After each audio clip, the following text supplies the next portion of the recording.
On that, I think rapid prototyping should be a development approach where don't try to make this one thing to rule them all. Like when we try to do demos for our team, we decided not doing interaction, storytelling, enterprise, entertainment, everything at once. Like you're never going to succeed. So do something very, very simple. Try to make hand they pick something up, and that should feel right. And that's very, very hard to do. Maybe that's actually too big. Start with something even smaller. So don't be over ambitious. And maybe another tip is look at fields outside of your normal field. Like if you are a game developer, don't read up on level design books from game developers. Talk to an architect. Talk to somebody who does set design for theater. That would be very, very close to what you need for VR. So what makes this multimedia approach is like it's very interdisciplinary. So the biggest benefit is harvesting and getting input and feedback and ideas from people you would normally never talk to because they're not in your digital world. People who did that years and years ago in the analog world might actually know more about this, what's good for VR, than the people you already talked to. I think when you hear this question, you always hear the same answers, which is like try everything, don't do nothing, write about it, go experiment with it. But I wanted to use this moment to talk about some stuff that I didn't get to discuss earlier, which was, what is virtual reality good at and how is it different? One thing that's different in virtual reality is that when you're standing in front of an object, like I'm standing before you today, my eyes are darting around, my head is constantly bobbing, my whole body is moving, and every little micro motion my body makes changes my view on the world, and I build up a better understanding of the three-dimensionality of this room. When you're looking at something on a television or a monitor, your understanding of depth and perception really doesn't change. You don't get that same additional depth of view from the situation. And so that's one way in which VR is beneficial. It helps you understand where you are in that place. Another thing that VR does, because you feel like you're in that place, you now have access to what we call the lizard brain, which is what deals with like action, reaction, reflex, that kind of stuff. It's the thing that makes it so that I know that I'm standing on this skyscraper I'm standing on is digital. I know that I'm in my living room, but my lizard brain is preventing me from taking that step off the side. And for years we've had the masters of the monkey brain, they call it, which is like what understands emotion and story. This is how cinematographers, directors, actors get you to cry or be sad or happy. They've mastered those techniques, but they've never had the keys to the lizard brain, and they do now. And what are you going to do with that? Is the question you should be asking yourself. Thanks, that was an awesome answer. I'm glad you brought that up. I think the similar things, like what is VR good for? What is it for? I have my own shtick, which is slightly different than John's shtick, for your consideration, which is do things that are informational and don't settle for something that's sensational only. And when I say sensational, you put those headsets on, there's a tremendous sensation of being somewhere. But often the actual information that you perceive about the world is not that different from what you'd see on a computer screen. 3D TV had this problem, 3D movies. Just because it's in 3D doesn't mean Tom Cruise is still in front of the mountain, even on a flat screen, right? The sensation of it is cool, but that gimmick value dies over time. I put on a 360 movie and I'm like, I put on so many of them, they even feel flat to me now. I don't really feel like I'm there. It gets old. So that's what I think of as things that are merely sensational, which is great. But sensational becomes informational at a certain point. Let me give you an example. There's a space shooter called Elite Dangerous, and you have the headset on. And when something's coming in from the side, you can see something come in from the side because you have a wraparound view. And also you can move your head and see it very quickly without having to reorient your whole ship or something. You actually informationally can perceive the world in a different way that adds value to your gameplay.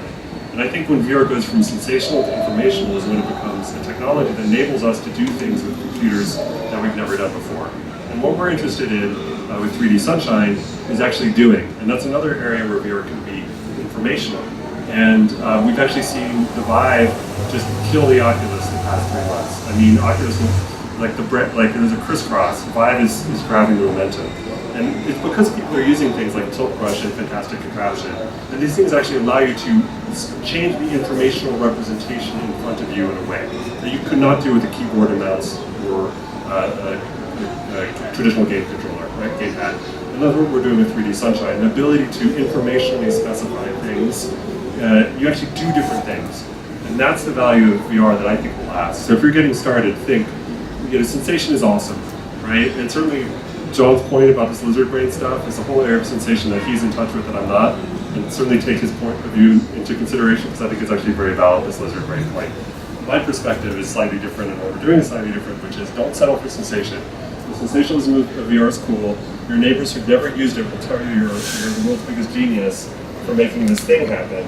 But it gets old after a time, and it's a gimmick like 3D movies. If you can do something informationally different, you can empower humans to do things with computers that we could never do before, or do things with the fluidity and quickness that we could never do before.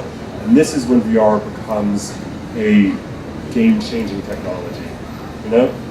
Information, not sensation. That's my advice to you. Yeah, space screensavers, ocean screensavers. We call them. So we use this language in our studio. Right? We call those things where you're like looking at something screensavers, right? We're not like, oh my God, you're really there, right? A lot of people use that in the press. We have a particular language in 3D Sunshine Game, right? That's a screensaver, right? We also talk about the disparaging language I use about having something stuck to your face. That's part of our language as well. Why? Because it makes us feel like that's not sufficient to be of value. And so it's a little cognitive twist that makes you think more about, what am I really doing and not just the sensational aspects. If you're doing VR games, then I would say what these guys say, rapid prototyping and trying different things that works and doesn't work. And I think a lot of that also applies to even cinematic VR or non-interactive VR as well. Like some people are already trying to make up those principles and saying you should camera or cut or whatever without actually going into play testing, prototyping, testing out and see what works and what doesn't work in that. So I would say even try and understand why that causes not as good or why you do rapid prototyping or testing. Try to find it, get their feedback and input, and just keep making as many as you can, small versions of it that you can. Does the audience have any questions? We're taking 3 questions from the audience. Anybody?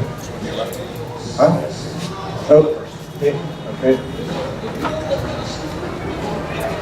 Hi, I'm curious about the educational benefits of VR. Do you think maybe one day this will eliminate classrooms and maybe make higher educational more accessible to different socio-economical backgrounds?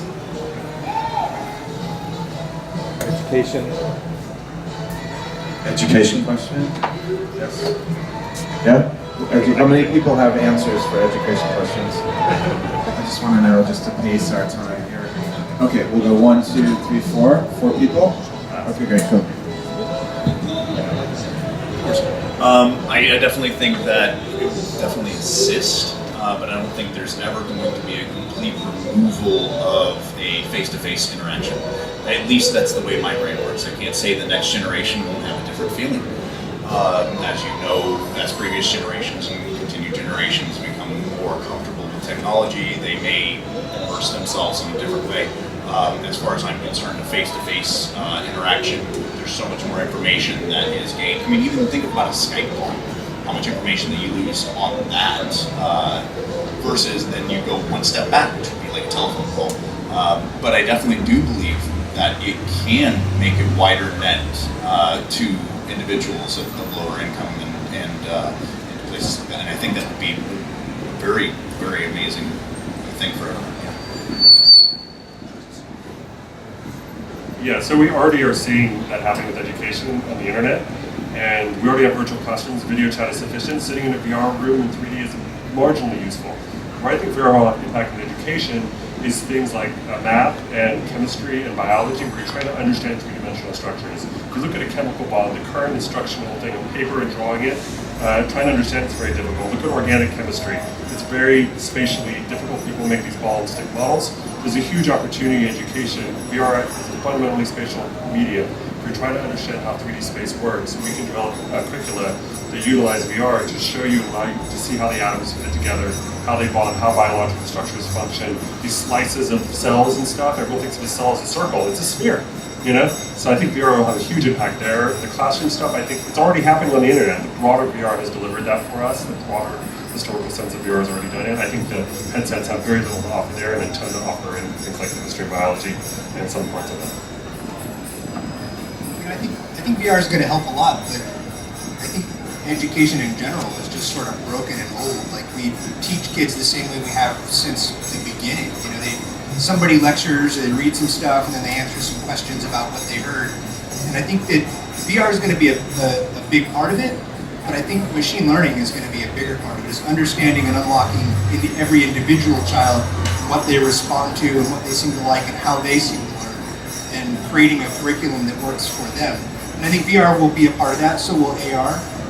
But right now, we don't even have working computers in most schools. You know, and the difference between schools on one side of the mountain where every kid gets an iPad, and on the other side of the mountain where they don't even have functional computers, it's not fair.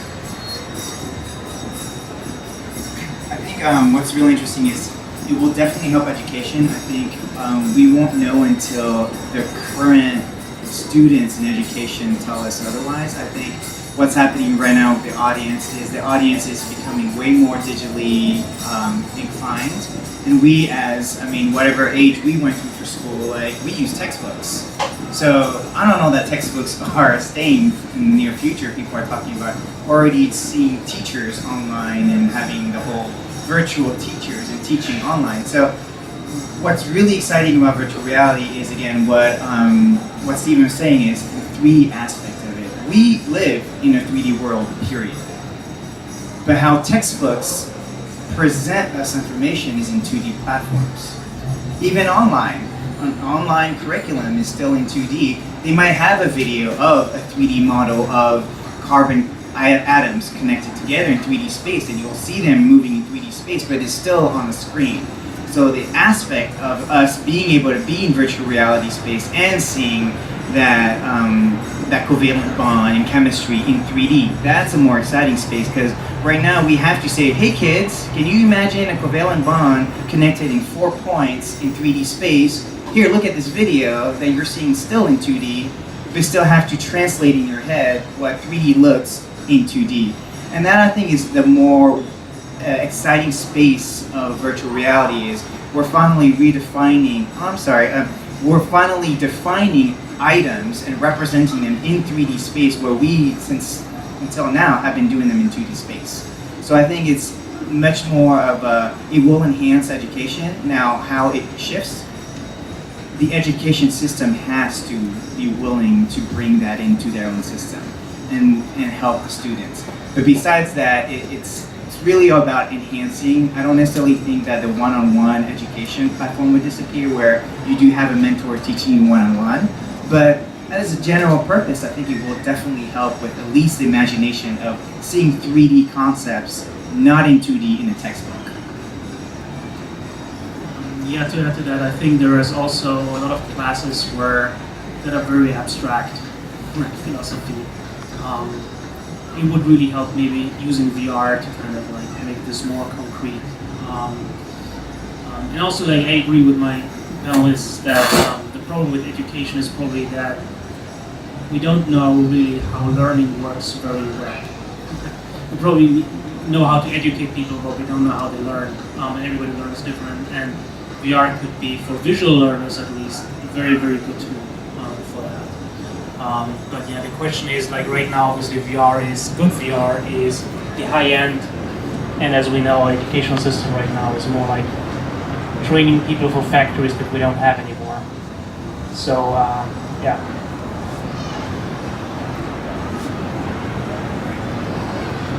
Any other questions? Have any questions? Okay. Someone mentioned performance earlier, like the Vive is killing it at the moment. Is that temporary? Can any gaps that currently exist in quality be made up by software? Or, I mean, Oculus is coming out with controllers, is my sense, so won't that just make them the same after those are out?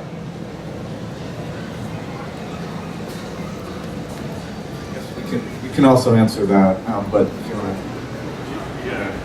I was the one who said the Vive is killing it. Didn't have anything to do with performance. It's all based on GPUs. NVIDIA named the year coming out with great GPUs. They're getting cheaper. Valve did release also a renderer called the Lab Renderer, which we were showing earlier today, killing it. It's about the touch controllers. Oculus is also releasing them. My point was that they're a bit behind, you know, and there's a fragmentation in the Oculus, where it's not really clear, do you have the touch controllers or not? Every experience is a little fragmented, and Vive is just like a single straight shot. This is the way it works. This is the full setup. There's no ambiguity as to what it needs or doesn't need. And I don't think 6 months is a big lead time. And I think that's been many years in the making. So we'll see about that. I don't think it's certain at all. I think it's just been surprising to see the momentum shift a bit. Oculus is still the one that's been on the cover of Newsweek. Charlie. I think the conversation of necessarily not the winner, but who's thinking more about the audience experience. I think the Vive came in with the audience experience for room scale, for being in the space, for full body immersion, and I think that's a more compelling story for VR versus the Oculus is a giant TV on your screen, on your face, versus the Vive came up with room scale, you can move around, you can have motion control from the get-go. And that's, to me, what's more compelling. The technology will continue to increase, but they decided no, VR is immersive with 2 controllers in room scale. While the Oculus said it's a giant screen on your face. So when they're coming out with the motion controllers, it will give you access to have touch controls, but it's still 360 touch controls. What you guys saw in Vive is I can walk around 10 by 10 and I don't have to transpose that in VR, which is huge. Because if you guys, anyone play with an Oculus, it's a giant IMAX TV with 2 controllers, period.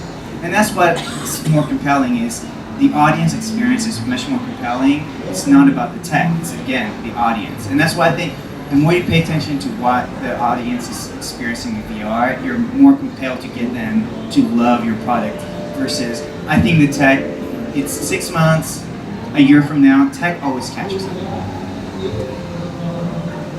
To add to that, I think we should also never ignore that the content rules in the end. So if Oculus comes out with that killer thing in fall this year with the Oculus Touch controllers, people will flood out and buy it. Like if you have the Halo, as mentioned before, or the Super Mario, or the Flappy Bird, well, not Flappy Bird, Angry Bird of your console generation, I think then you're gonna win.